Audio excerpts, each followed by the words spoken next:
Well, hello everyone, and welcome to the Prospectors Cash live stream. Hope everyone. Hello, everyone, and welcome to the Prospectors Cash live stream. Hope everyone. Sorry about that. I had another speaker turned on. But anyway, welcome to the live stream tonight. And I hope everyone had a great week of treasure hunting this week. And I know I did. I had a lot of fun. And I want to talk about that in a few minutes. But tonight's subject, I'm just going to try to talk about metal detectors and how to get the most out of your metal detector, uh, specifically programs, custom programs, and what I think is probably one of the most important settings on a metal detector. Um, and I just want to talk about some of the things that I've learned using the XP-2 for over a year now. And it applies to a lot of other detectors. I've owned a lot of detectors over my past 20 years of detecting. So, before we begin that, this actually relates to that. What I want to talk about is a hunt that we went on of our club this week. I got us permission to go to an 1836 ranch uh, near Castell, Texas, this week. It's kind of in between Llano and Castell, Texas. A lot of Spaniard activity dates back to the 1500s in that area, hence the name Llano. But this is a very old area, and it's been around for years and years and years. And we got permission to hunt one of the first ranches in that area, and it was certainly a lot of fun. Um, I'll show you some pictures here. This is the 1836 ranch house that you see here on the left. And then this guy had all kinds. I mean, you'll have to watch the video. I have a video out on this hunt. I just published it. But this guy has all kinds of old antique cars and things like that are on the property. Um, and I was able to hunt around here. As you can imagine, there was a ton of iron here.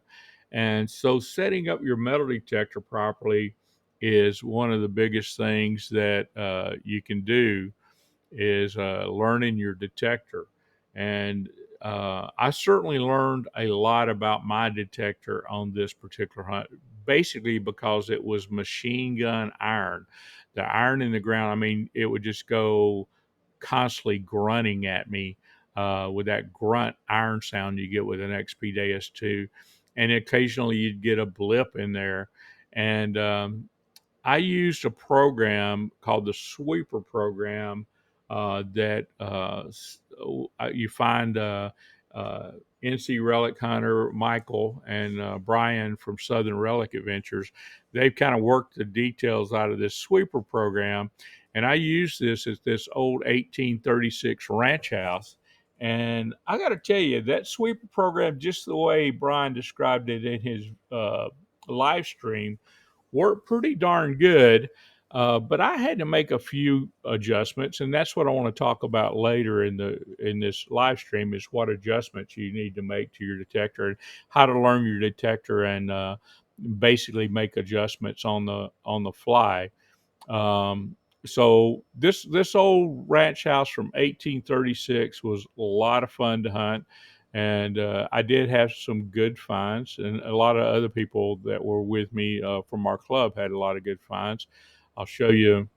You see my trash pile there on the left. It's a lot bigger than my so-called treasures, but I only put one of my square nails out there just to kind of show you what we were finding, and then I was finding all kinds of lead slag around the property too. That's above that 223 casing that you see there.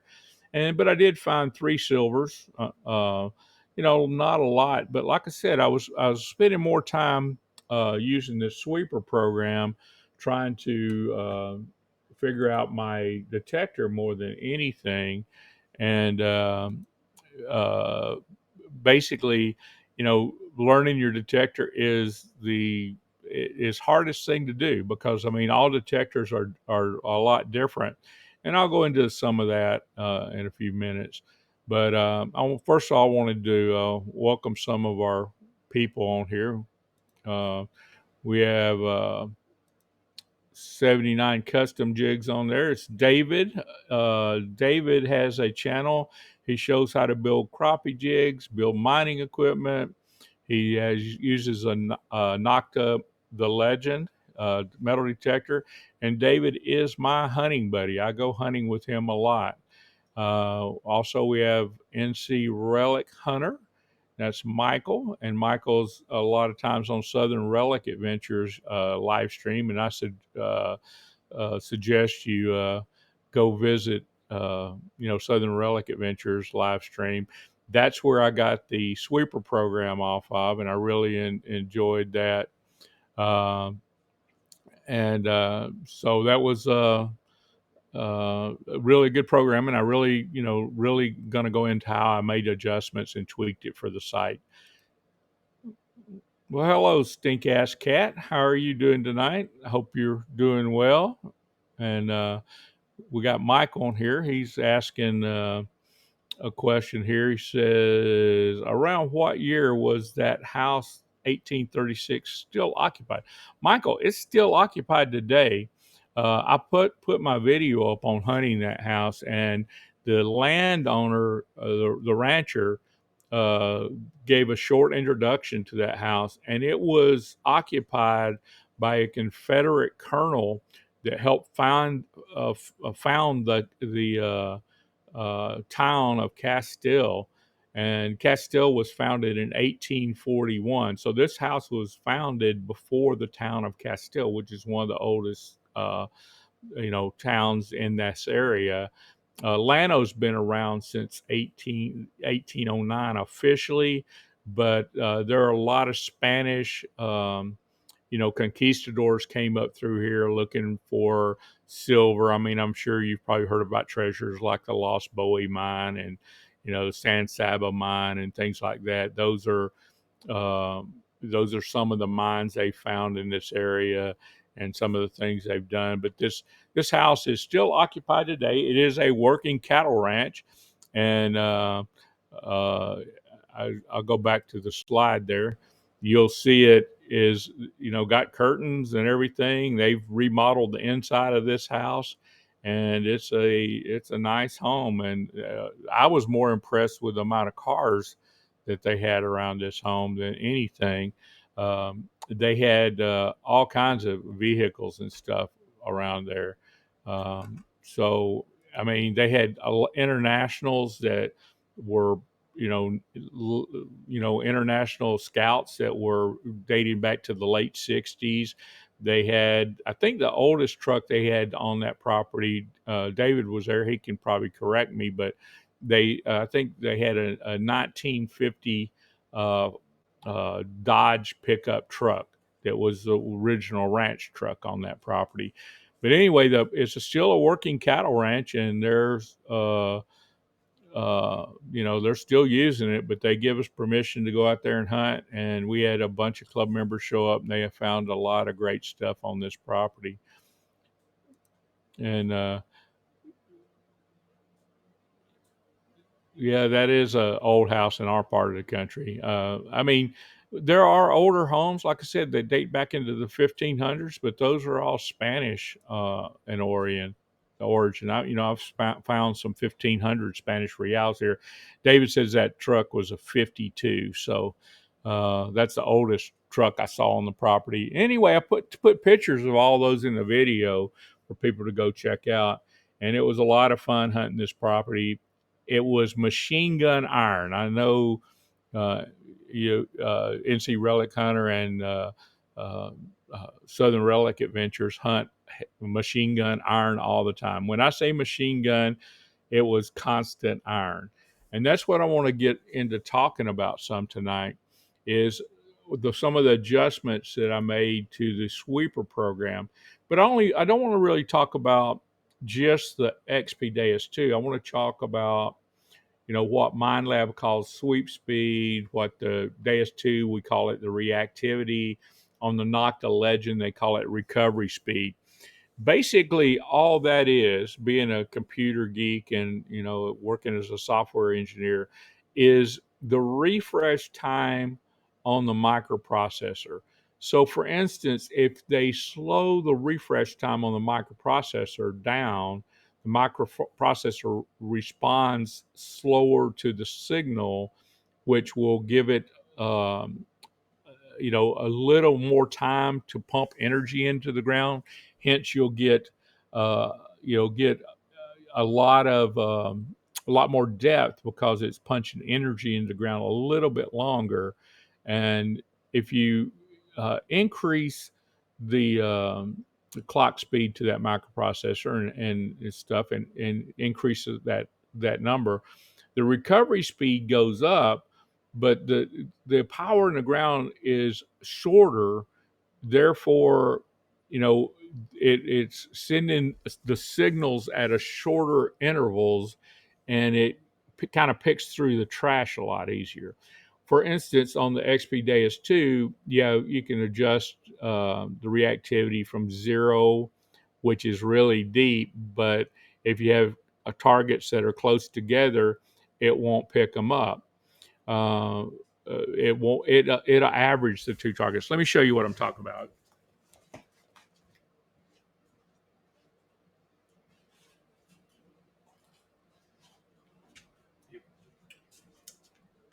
Did it here.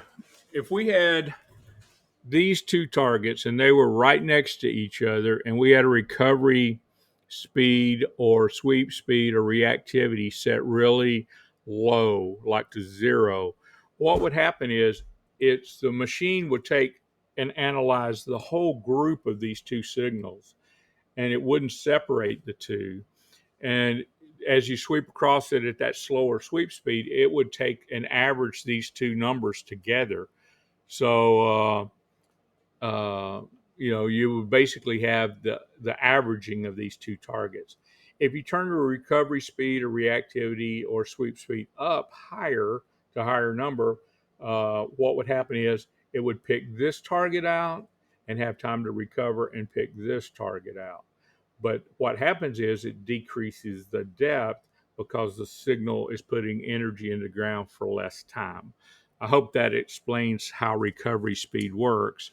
And the point of this being, um, it's the point of this being is, even though we use custom programs, and I use the sweeper program that they have over on Southern Relic Adventures live stream, I made adjustments, and I know Michael will probably tell you the same thing. He probably makes adjustments to that program too, and never leaves it the same for any one site.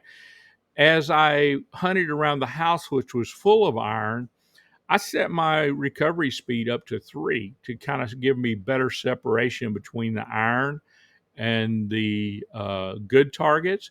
And I was one of the only people that really recovered any coins on our hunt. We had a lot of people hunting with older single frequency machines, and you can't really adjust the sweep speed.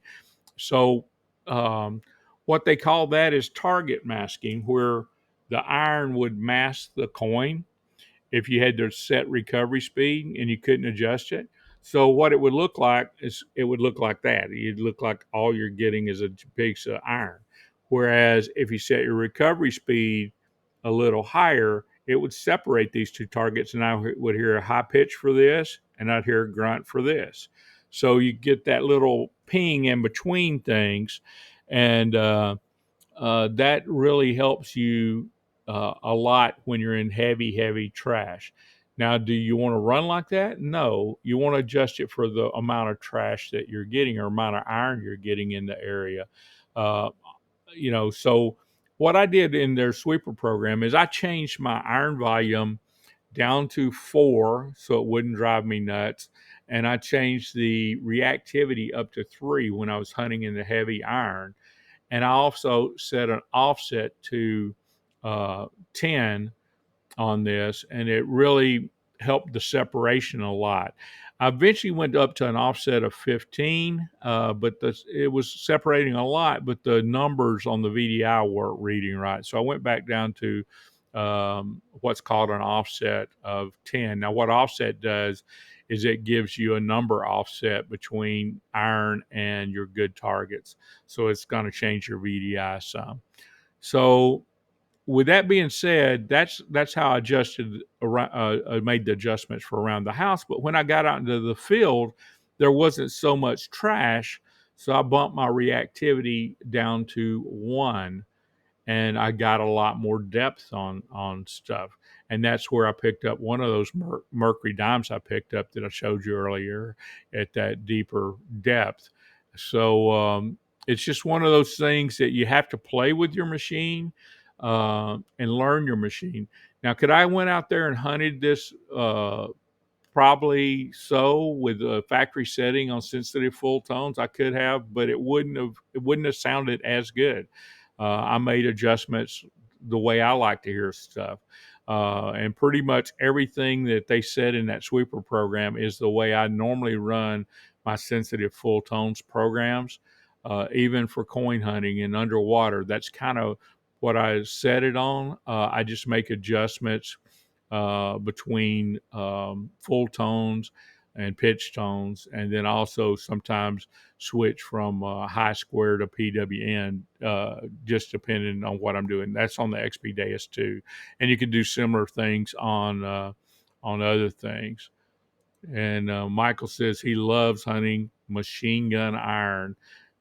Yeah, I know you do. You and Brian have found some great stuff, Michael, and um, that's for sure. I've seen some of your guys' stuff that you've shown. That's good.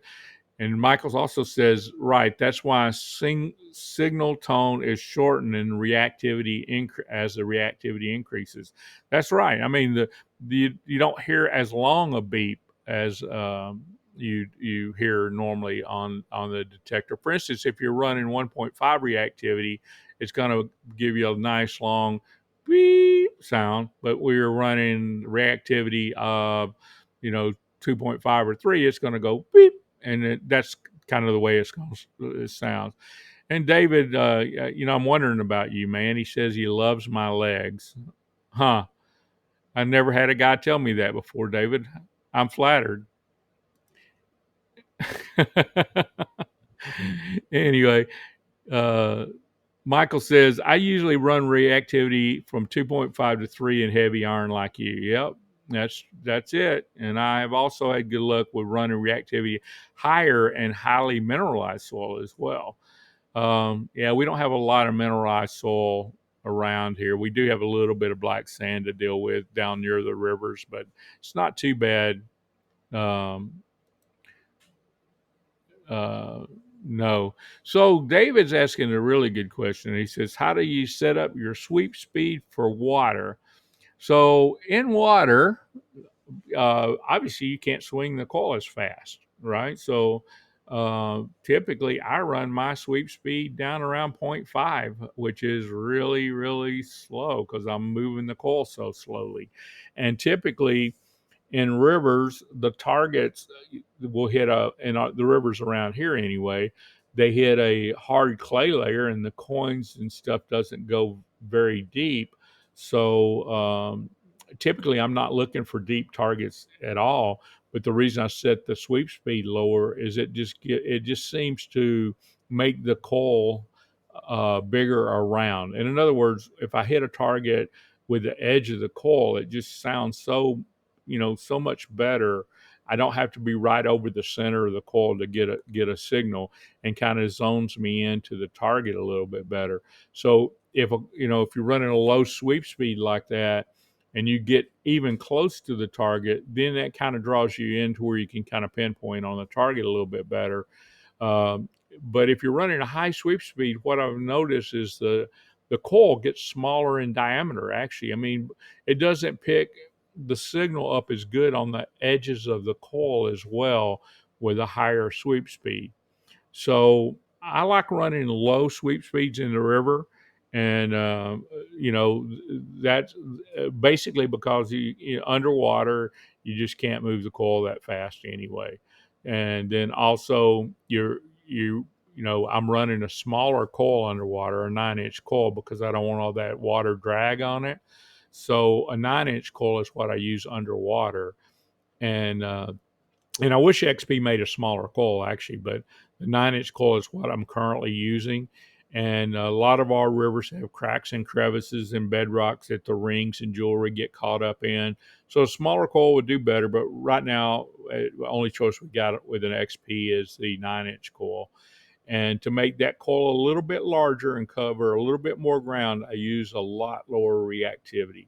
And I suggest that, on your Mind Labs and your Noctis that you lower your recovery speeds and your sweep speeds down really low as well. So it increases the size of your coil. For instance, on the Nocta, if you're running the 6-inch coil, you really want to run a really low sweep speed so that coil picks up a bigger diameter, but you can still get it into the cracks and crevices along bedrock, and that's or around rocks or around moss and stuff like that. Michael says on here, he says, I'm hoping for an elliptical fourth coil for the Deus too. I am too, Michael. Everybody keeps mentioning the HF coil like they have on the Deus one.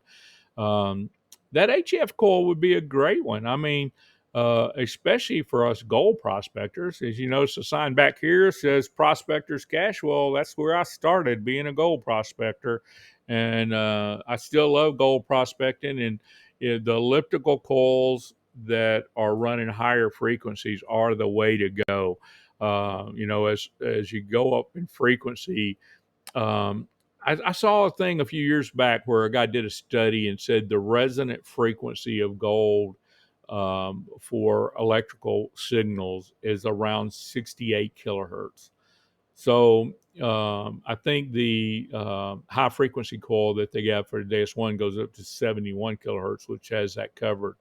So I think that, since we're looking for gold rings, even though they do have sometimes silver content, they're only 14 karat, which is a little bit more than half gold, and they're alloyed with things like nickel, aluminum, and copper, things like that, to get the colors of the gold looking good. I think that a high frequency coil would be better for picking up jewelry because of, I think just because of the resonant frequency of gold. Since silver is such a very high conductor, I mean, gold is actually a poor conductor. A lot of people don't know that. They think gold is a high conductor. But if you look at the conductivity, copper and silver are way higher conductors, with silver being the highest conductor, and then it's copper, and then you have aluminum, which is a lower conductor. And iron is a conductor, but iron is subjective on what type of iron it is. There's like 400 different types of iron, and it's depending on uh, what type of iron it is, on how conductive it is.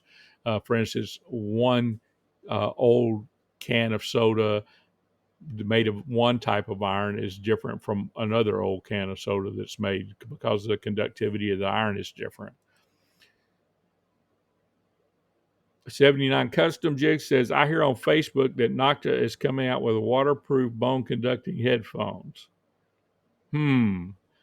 Well, I thought me and you were going to develop those. We're having trouble finding those, but that would be good if they did, because I tell you, underwater, there is nothing better than bone conducting headphones. I mean, I've tried everything. I've used my favorite ones for underwater that were regular headphones were the Gray Ghost. But still, those are hard to hear underwater. When your ears fill up with water, and you put headphones over the top of the sound has to be really phenomenally loud from headphones to penetrate the water in your ears. That hence, when you walk around with water in your ears, you can't hear very good when you're above water. So, when you put water in your ears, you can't hear through your ears. Bone conducting headphones don't go through that route so you can hear it. It sits on your bones on your cheek and vibrates here, and you hear it through the bones. So, bone conducting headphones are, in my opinion, a must for an underwater metal detectorist. I use the Mind Lab waterproof to Excalibur for years and years and years. And Excalibur was a really good machine, but I always suffered with not being able to hear underwater with that machine. So a lot of times you have to hold your breath to hear targets, and which is not a good thing. You're never supposed to hold your breath while you're diving. That's just a general rule of diving. But um, is you get air embolisms and stuff from holding your breath. It's not good. So, I think that bone conducting headphones are the way of the future. Only thing is, if you look on Amazon, you can't find any bone conducting headphones for any other metal detectors right now other than the Deus 2. So that is my main reason for having an XP Deus 2 is because of the bone conducting headphones. I find that the bone conducting headphones are the way to go. Also, we had our club president had surgery to remove cancers on his ears, and he couldn't put normal headphones over his ears, or even those little headphones that they give you with a WS6 module on the Deus 2. So he tried the bone conducting headphones on land, and that's all he ever hunts is on land. And he found that those worked really good on land. And so I tried them out on land one day when it was really hot, and they worked fine. So um, I think I think those bone conducting headphones are a good thing to have in your arsenal. Hot days in Texas, I don't think you can beat them. That's going to be my go-to when it's 100 degrees out. Is the bone conducting headphones. Nocta also is kind of leading their way. I was kind of David hasn't given me a full tour of the Nocta pinpointer yet, but from what I've seen looking over his shoulder, it looks like a pretty darn good pinpointer. The problem I'm having right now, and I haven't had this problem, but I know several people have reported this issue, and I check mine daily, is they are running or their XP MI6 pinpointers because XP is having problems with the lids cracking and letting water into the pinpointer, and it just totally destroys the pinpointer. And I'm pretty sure XP knows they have a problem with those lids that screw on cracking. So I check mine all the time to make sure there's no cracks in it, just to make sure. But that's another reason that I would be looking for another pinpointer underwater. I do have um the Quest pinpointers, and those I don't know. They just I can't hear them underwater. The speaker doesn't tend to work, so you just got to feel vibration. The speaker does make a little sound, but it's hard to hear. Whereas MI6, you can hear it really nice underwater. So pinpointers are getting more popular. I haven't seen the new Mind Lab. Let me know if any of you guys have seen those. Um, uh, Michael says he had a cap crack here. He said, I really like the looks of the Nocta pinpointer and had a cap crack on my amps. Yeah, I watched David's there at that hunt we went to, and I like 79 Custom Jigs' pinpointer. It's really a nice one. Um, I did like the XPs because I could pair them up with the Deus 2, but since I use them underwater, the cap cracking is a non-starter for me, and I'm just like really paranoid. I'm gonna flood my, $170 pinpointer, and it's just it's kind of frustrating that XP hasn't come out with a better cap. Maybe they could make a aftermarket metal cap that would go on top of those, like made out of aluminum or something, because the way the things screw on there, they screw on there very tight when you after you charge them.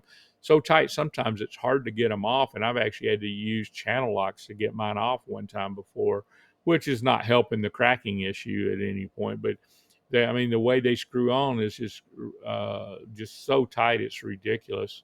So that's my take on the XPMI6 pinpointer, is that the cracking issues on the thing.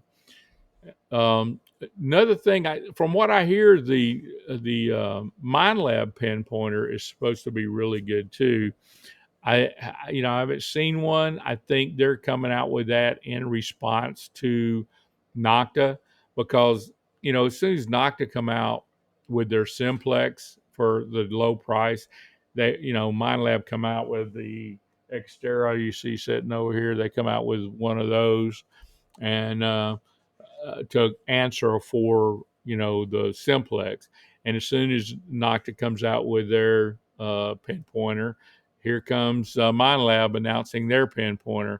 So that was a good thing. Michael says, I a tip I learned is threads get tight on the MI6, so I put a little white lithium grease on the O-rings on the threads. Michael, I've been wanting to go buy some lithium grease. I live way out in the country, and I don't even know if you can buy it like at Home Depot or Lowe's or anything. So if you know, where did you get your lithium grease from? You just an auto parts store, or what do you go in and ask for? Like a vacuum grease, or I don't know. I don't know much about grease. I'm not a grease person. Um, we got Hello, Josh. Welcome to the channel.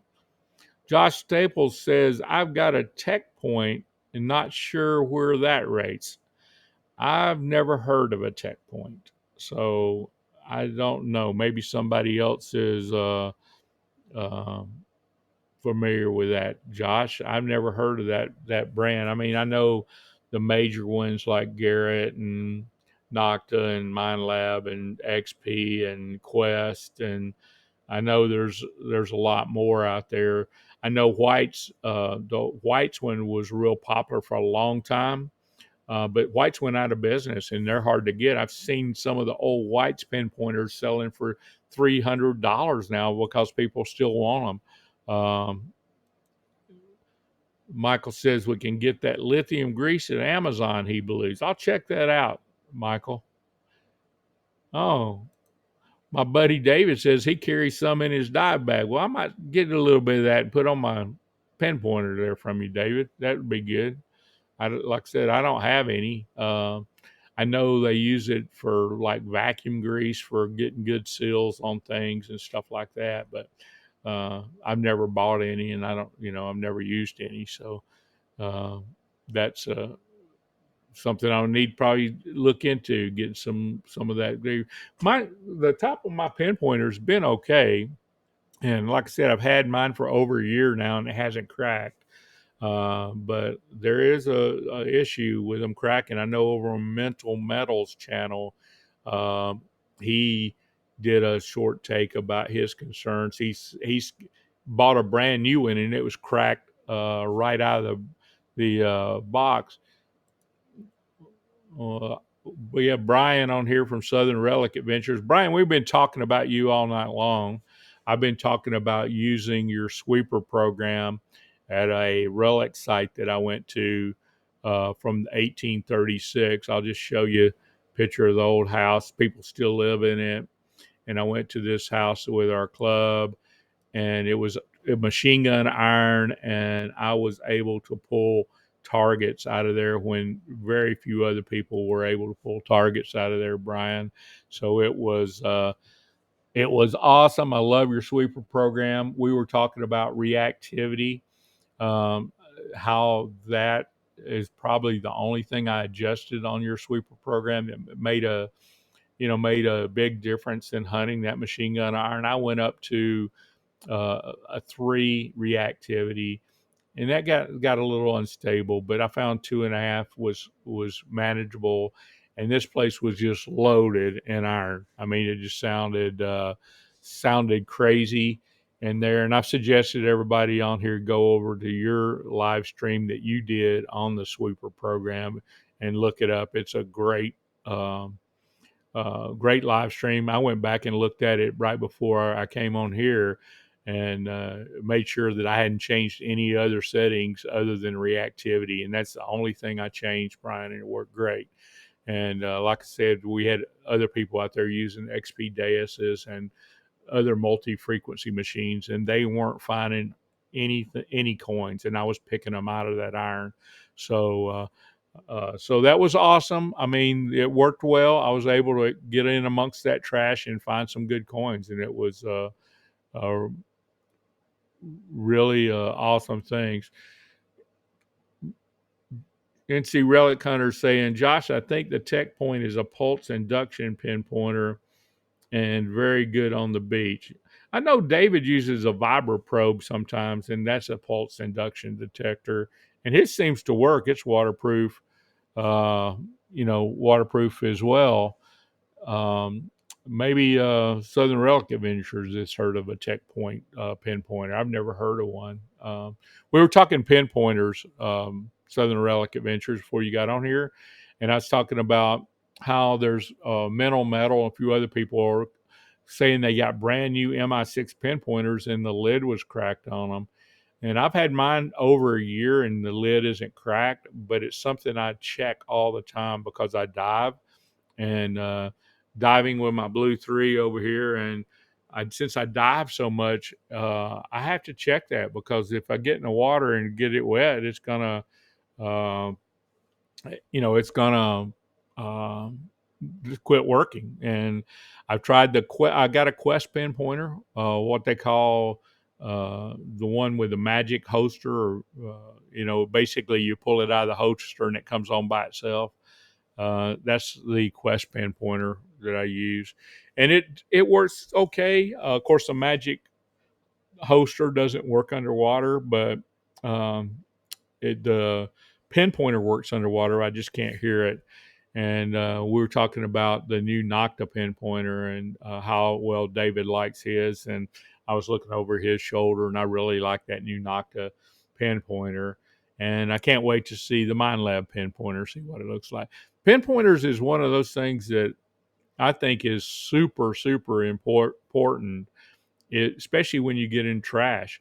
Um, I mean, some of the target, when I turned my pinpointer on, and if I couldn't have adjusted the sensitivity like I can with the MI6, it would have been crazy because, you would have never pinpointed. There was so much iron in the ground where I was hunting this week that uh, the pinpointer was going off all the way around the hole.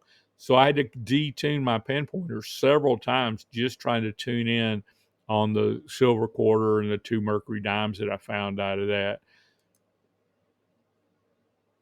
And Brian said he never had a problem with it in my six. I haven't either, Brian. I haven't had a problem with it either.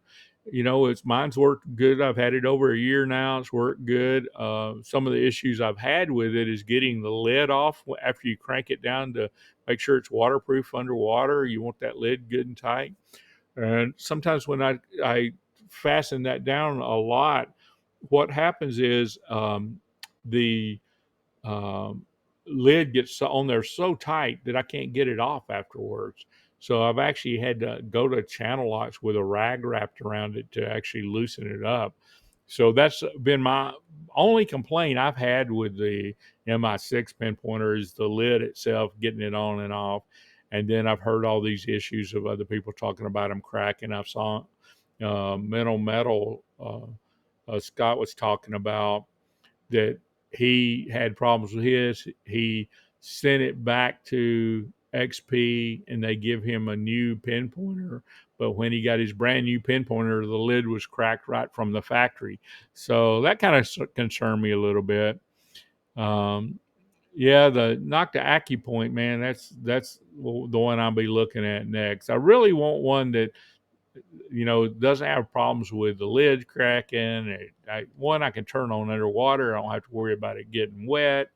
Uh, One that I can detune on when I'm in an area full of iron targets and things like that. And so I'm just looking for, just a pinpointer that works well in all conditions. I don't have issues with, lids cracking and things. NC Relic Hunter says that white lithium grease should keep it from getting seized up and stay waterproof. Maybe that's the problem I'm having with it, Michael. Maybe since I'm not using any grease on it, maybe the thing is just on there so tight it what doesn't, I have to tighten it down to get that little rubber seal sealed around there. Maybe that lithium grease will make it screw on a little bit easier and come off a little bit easier. I'm thinking about ordering a spare cap for mine too, just to keep on hand so it doesn't ruin one of my dive trips. I think since there's so many of them cracking, I think having a spare one would be a good idea. And it's just one of those things that that you got to keep in your spare kit. I keep those spare red diving plugs because they're so small. The little plugs you screw in the bottom to the XP Deus 2. I just keep spares of those around, um, because of that. Uh, Other things I keep is spare antenna wires, because there's been a lot of those break off and ruined people's trips. Um, so the antenna wires, the caps, the things like that. And it's kind of sad, on a $1,500 detector, you've got to keep spare antenna wires and spares for things that break, antenna clips, and the actual clip where it clips on. I finally went with an RC Diggs control housing cover, but you know, overall, there's no detector out there will touch the XPDS 2 on its ability to multitask. I mean, it's a detector I can dive with 60 foot deep. It's a detector that I can go relic hunting in the worst areas ever in iron. It's a detector that I can go wading on the beach and uh, beach hunt in the worst of minerals, and it just does just a great job. And it's so adjustable and so versatile a machine. I just don't see anything out there touching it right now as far as versatility. There are machines that are just as good on recovery. I mean, the Manicore, I've got a lot of friends that have bought those and been disappointed. I had one friend that bought one of those, and he's a Mind Lab guy, so he ended up going to a Mind Lab Equinox 900 and selling his Manicore, and he just out and out told me that he liked the Equinox much better than he did the Manicore.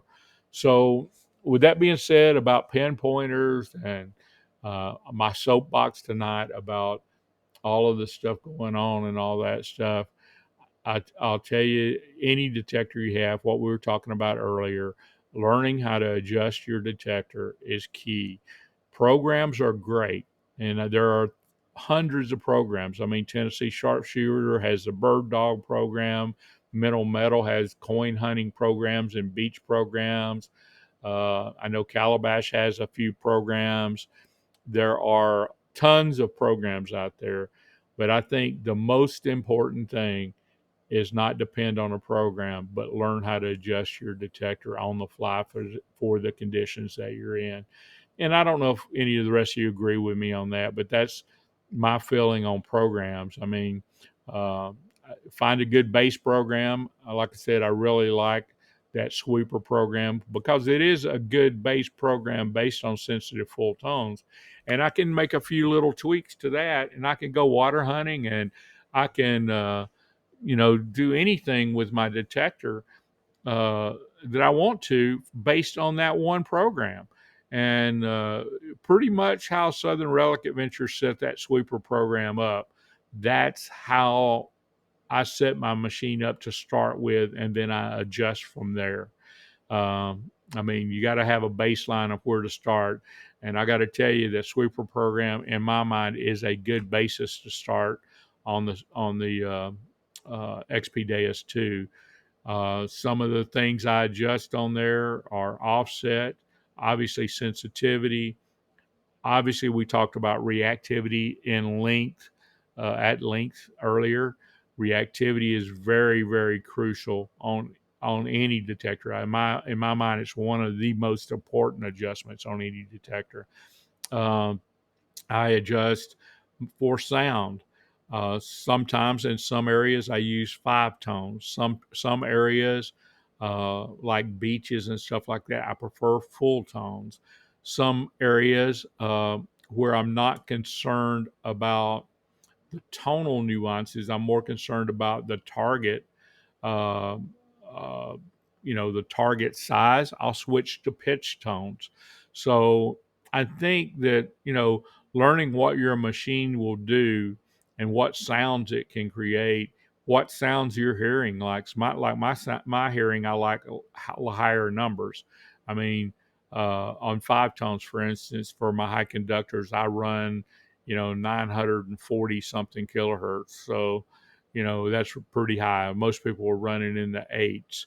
So I like the higher tones. And um, so it just depends on where you are, guys. I think that, learning to use your detector and learning how to start with a base program, like a park program if on the Nocta, or start with, one of the programs on whichever mind lab you're using, and use that as your base program, but go and then make some tweaks to that, save that program off as your favorite, and then make adjustments to your favorite every time you go someplace.